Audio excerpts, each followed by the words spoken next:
would you know that Jesus is Jesus? When was the last time you truly thought about who Jesus is to you?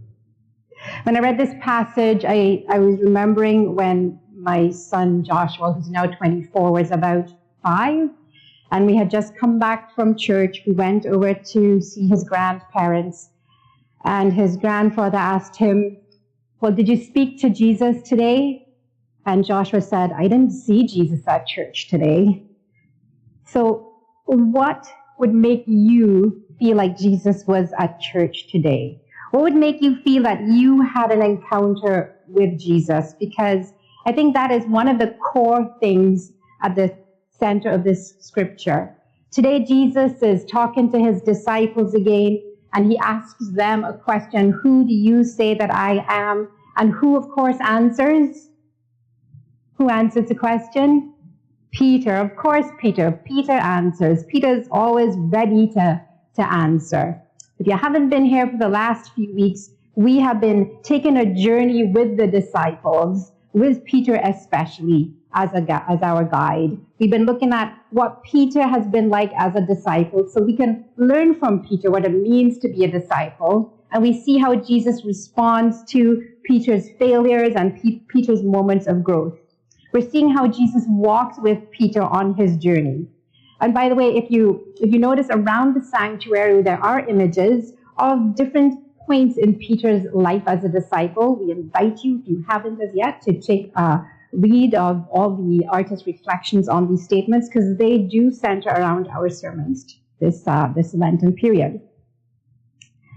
If you remember, at the start of Peter's faith journey, he doesn't even recognize Jesus as Lord. This is just some strange guy who stepped into his boat, who began talking, and then tells Peter to go fishing again, and Peter doesn't really want to do it. Peter doesn't think Jesus really understands fishing, but he does it anyway. And when he sees the amount of fish, he realizes who Jesus is, and he feels ashamed.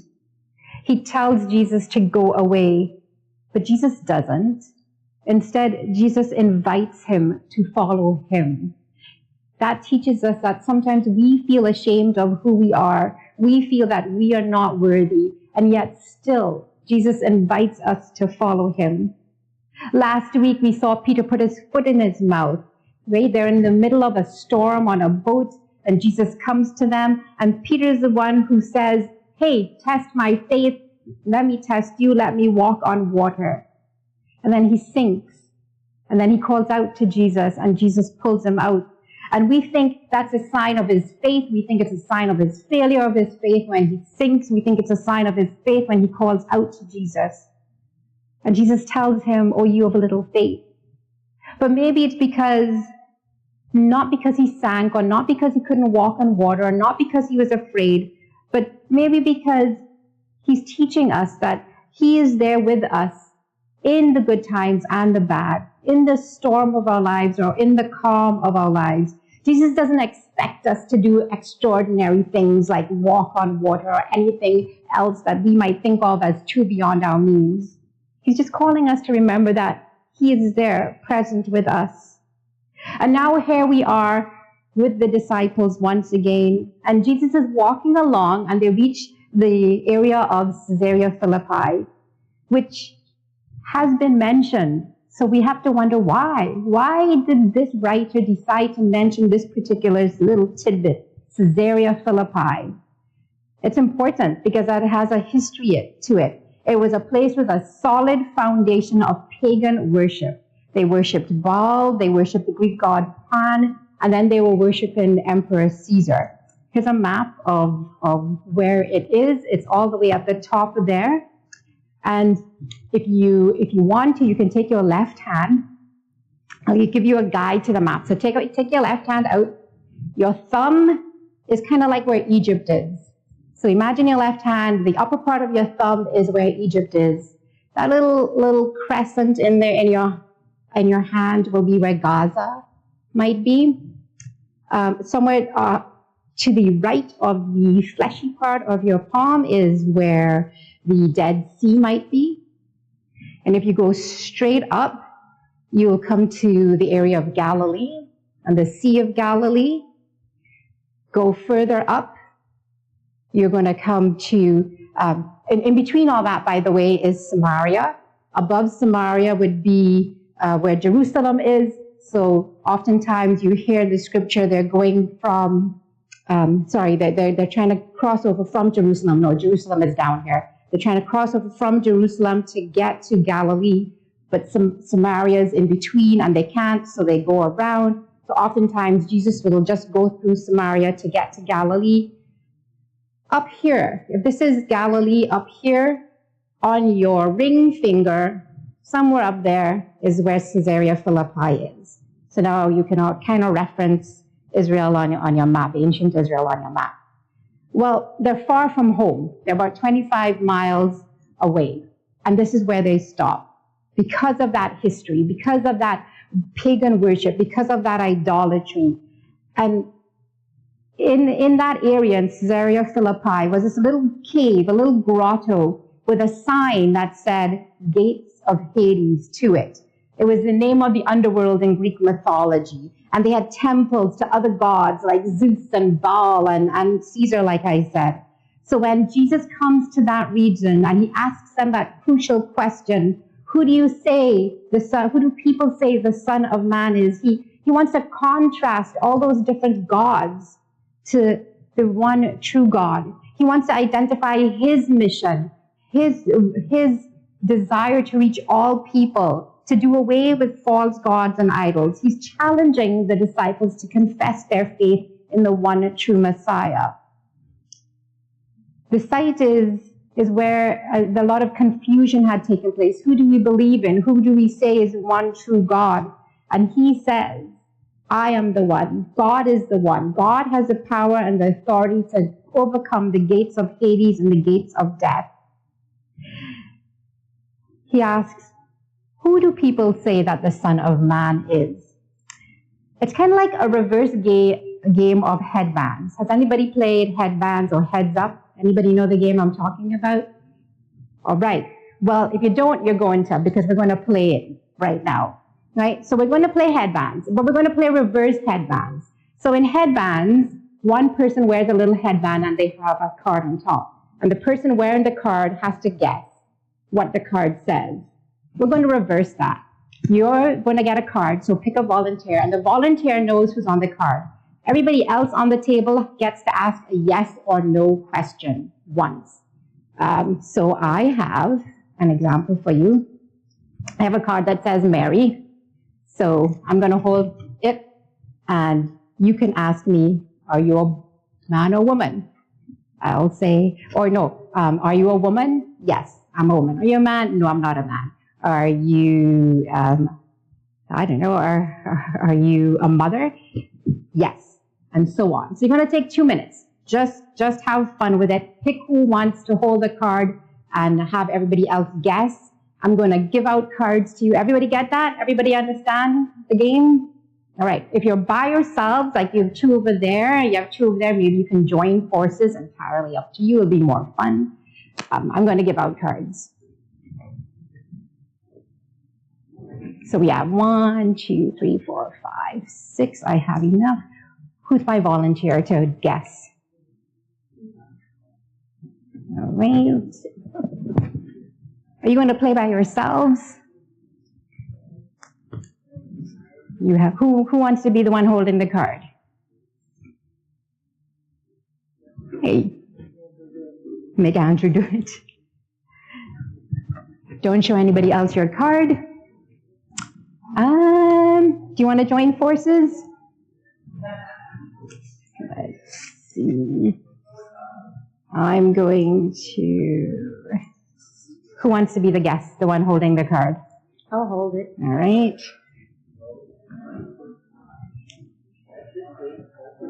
You guys are holding, all right? Don't let anybody see your card.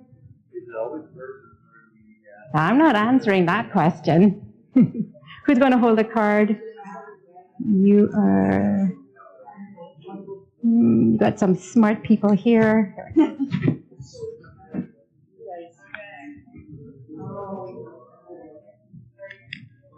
So yes or no questions.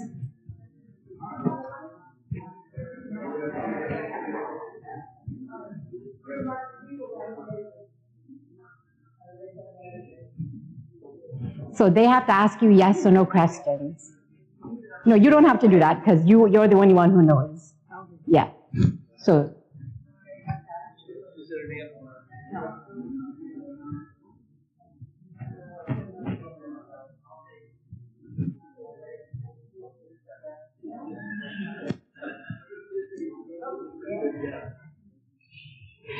Shout out, got it, when your table got it.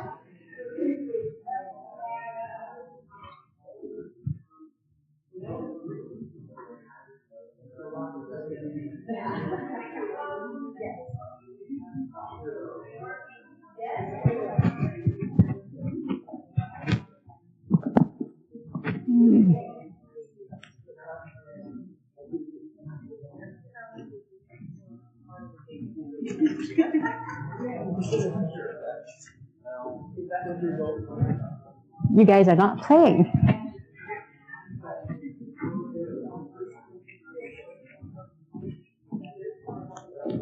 You play with Marie. She has to guess who you have in your hand. Don't let her see. When you get it, shout out, got it.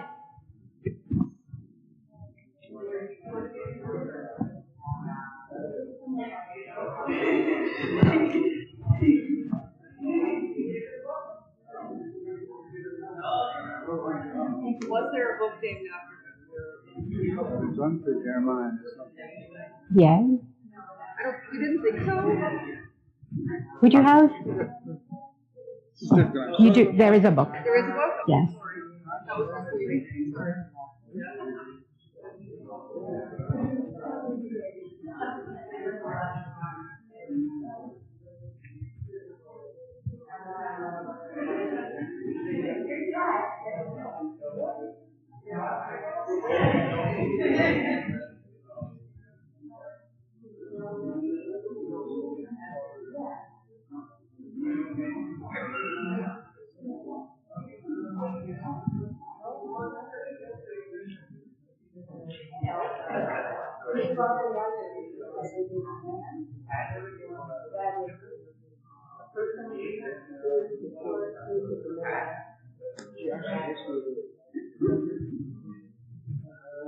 Martine guessed it right away. Oh, you did? Shout out, guessed it. Oh, you did? All right, we have.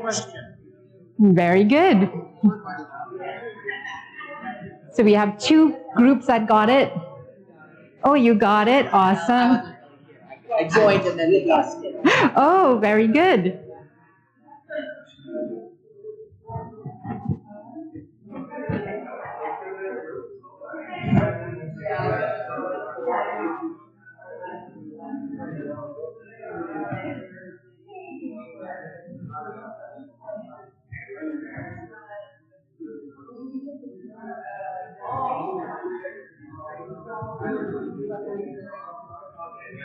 You guys got it. You guys got it. You guys got it. Did you guys get it? Did you guys get it? Got it? I can't remember who you have. Ah.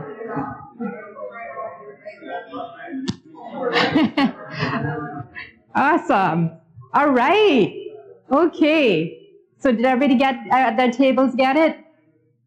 Very good, very good. Now, imagine it was Jesus on the card.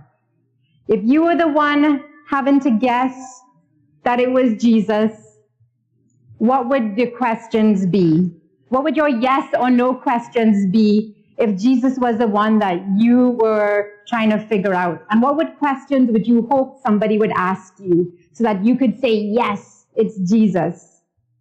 Because that's at the center of this gospel, this passage today. What made Peter recognize that Jesus is the Messiah?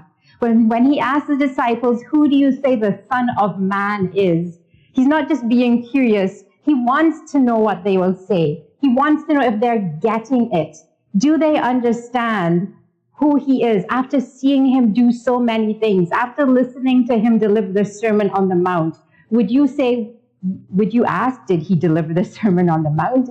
Would you think of this, all the miracles that he performed, the calming of the storms, the feeding of the multitudes, the walking on water, the raising of the dead? With the disciples, he sent them out. He sent out the 12 apostles to preach and heal and cast out demons. And he warned them of persecution they would face. Would that help them say, you are Jesus? He spoke in parables like nobody else did, like the sower and the weeds and the mustard seed and the hidden treasure. Are people understanding who Jesus is? If they were playing a literal game of headbands, would they say, you are Jesus? Jesus calls himself Son of Man, which points back to the book of Daniel. So yes, there is a book of Daniel. In Daniel 7, Daniel prophesies this human being that would come who would not give in to sin. Daniel says that he calls this human Son of Man, would sit on the divine throne. And that's why Jesus refers to himself as Son of Man. He's fulfilling Daniel's prophecy that this human being will come. This human being will not give in to sin like all other human beings have. This human being can sit on the divine throne because this human being is also divine. But according to the disciples, they're losing at their headbands game. They don't really get it, right? They think he's one of the prophets. They think maybe he's John the Baptist, or maybe he's Elijah, maybe he's Jeremiah, somebody who's come back from the dead, somebody who has a special role in God's plan. They didn't truly understand Jesus' identity and mission, which was to destroy sin and to help people who felt oppressed. So, okay, the other people don't get it, says Jesus, but what about you, my 12 people who've been hanging out with me? Who do you say I am? Let's play our own little headbands game. And of course, Peter. Peter has only recently recovered from sinking in the water. Peter is the one who always readily opens his mouth. Peter opens it again, and this time he gets it. You are the Messiah. You are the Son of the living God. Yes, he's gotten the answer correct. And Jesus tells him he is blessed. And with that, Jesus says, he, Peter, will build the church along with this truth that Jesus is the Messiah. He's praising this mount of truth. Remember, we're using the lyrics from Come Thou Fount. And today we're praising the mount and fixed upon it, mount of redeeming love. And Peter is saying, that's who you are. And Jesus is praising him for getting it right. Because Peter has seen God's hand at work. Peter has experienced it himself. Peter has already gone through so much transition in his own faith. He's gone through the ignorance of knowing who Jesus is. He's gone through doubt and shame and uncertainty and questioning. And now here he is. He can confess. He can win at that game. Jesus is the Messiah. He's made such a transformation. He's had all these experiences of faith, and Jesus has been with him all along. The thing is, we have all those same experiences of faith as well. Brian McLaren wrote a book about faith after doubt, and he speaks to the different stages of faith that we have. And I'll let you read that there for yourself. At first, we just go from a basic believing because we're told to believe. If you grew up in church, you just believed because you went to church, you were taught things in Sunday school, you heard it in youth group, you went to young adults, you heard it there. You just believed because you were told to believe. You didn't know any different. But somewhere along the line, we begin to question what we've been taught. We begin to question the things that challenge us in life, and where does our faith fit into that? And we might try to fit that into our belief system, but it doesn't work. And then this can lead to a period of doubt and a period of disillusionment. And we're feeling lost and we're feeling disconnected from our previous understandings of faith. But then we get to this point where we can say, Jesus, you are the Messiah. And I don't really understand what that fully means, Lord, but I know it means that you are with me. And I know it means that you love me, and I know it means that you have a transformative love for me. Where do you think Peter's faith is in this story? Is Peter at the beginning of his faith? Is he just accepting everything as is? Is Peter encountering challenges? Is he having deep questioning? When we're at stage 1, we might very well answer Jesus correctly. We might very answer God correctly, just as Peter did. But answering correctly doesn't mean understanding correctly. And later on in Peter's life, not long after this, you'll see that Peter didn't really understand correctly. And Jesus knew that. And still Jesus blesses him. Jesus tells him, on what you have proclaimed as me being the Messiah, on your faith, this church will be built. As his disciples, we might think we might have the right answer. We see many denominations, including our own, that think we might have the right answer to what it means to be a disciple of Christ. We might even answer correctly sometimes, but it doesn't mean we understand correctly. What it means is that we are going through our stages of faith, and each one of us can probably point to a different one of where we are at. It's not just one straight path either. We might sometimes take a step forward, we might cycle back, we might leap forward again, and then we might find ourselves in a different place again. But I want you to take away from this is that God is continually sowing seeds of revelation in us. Just as Jesus walked with the disciples, and everything that Jesus did with the disciples helped Peter say, you are the Messiah, so God is always sowing seeds of revelation to us. We just have to be open to seeing God present in our lives. We have to understand that God is patiently nurturing our understanding of God's presence in our lives. And if we continue to see God working in our lives, we will always grow with God. We may get the little headbands game of who God is wrong occasionally, but we can echo Peter's confession of Jesus as the Messiah, Jesus, the Son of the living God. Jesus is the one who has unwavering devotion to our relationship with God. We can say we believe in the Messiah, and we may not always understand correctly, but through the grace of God, we sit at God's throne beneath his feet, alongside where Jesus sits with God. Just as Jesus affirmed Peter's confession, we may find affirmation in our faith. We may see the best version of ourselves, just as Peter was able to, despite all his failings, because we can believe that Jesus continues to plant the seeds of revelation in our faith through our different stages of faith. And for that, we give thanks. Amen.